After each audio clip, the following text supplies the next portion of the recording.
I'm going to attach, and that is what put this in a context. I run a blog, The Dream Lounge. People read that, and they look at it, and I blog about politics and stuff, and they'll say, oh, Anthony's a libertarian. And I used to call myself that and go with it, but in reality, it's not true.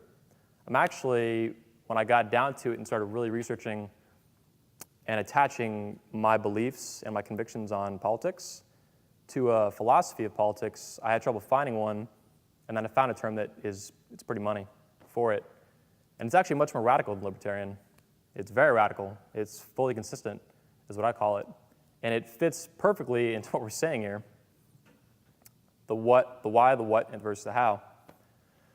So my political philosophy is something called Declarationism. Declarationism.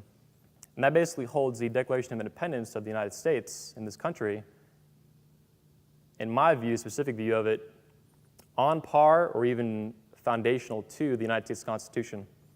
So if you look at the US Constitution, which in this country is the supreme law of our land, it's a how document. And I think, as far as I know, this is undisputed. It is literally a plan of government for how to run it. It's a series of laws of all these different things. Again, though, it's a how document. And it wasn't the first one, it's the second one we use. What it does not give you, though, at all, read it, is a what and a why. It gives you, and if you actually read it, you're creating a more perfect union, but a union of what? It doesn't tell you what or why you're doing anything in the first place, which in that case is a very serious thing, government, a monopoly on force. So again, the United States Constitution is a how document, and it is our supreme law, but if you don't have a what and a why, the how can never be right. It's never going to be validated. So when you hold the Declaration of Independence as on level, meaning equivalent to, or beneath it, in the sense of being a foundation, like a filter, that the US Constitution can't fit through, then this actually becomes supreme in that sense too.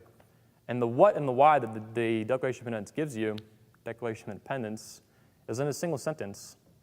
And it's that to secure these rights, which in the Declaration of Independence refers to individual rights, life, liberty, and the pursuit of happiness, governments are instituted among men. What that means is you have a what, you have a government being instituted among men, which is quite literally not in the US Constitution. You just have a plan of government, like an operation plan. So it gives you the what, you're instituting government, and it gives you a why, to secure these rights, which you don't have in this document, which basically invalidates anything in this document, and any subsequent law that our legislators make is invalid and illegal if it doesn't fit through that what and that why. The what is easy enough. The why is where you run into trouble. Because that means if your right to your own life, to your own freedom, your liberty, and your own happiness, or your pursuit thereof, is ever not protected or invalidated by the document, that part of the document is invalid, which is a very serious thing if you take it to the full extent. That means no one has the right to enact force against you, to threaten your life for any reason, meaning arrest you for, say, takes a full extent, income tax, military draft, or force you to do anything when you haven't violated someone else's right first. So again, to summarize Declarationism, which perfectly expresses this, the Declaration of Independence gives you a what, you're instituting government, and a why you're doing it. The US Constitution doesn't. And this is kind of where we're at now, which when this was respected and held very, very, and understood very clearly, and it was practiced, our country was at a different point, and it was, I think, a lot better off. As we lost sight of this and stopped caring about it, now we just have a document, just like our society now, and all these other topics, exercise, nutrition, dating, relationships, where it's a total obsession and addiction to how things are done.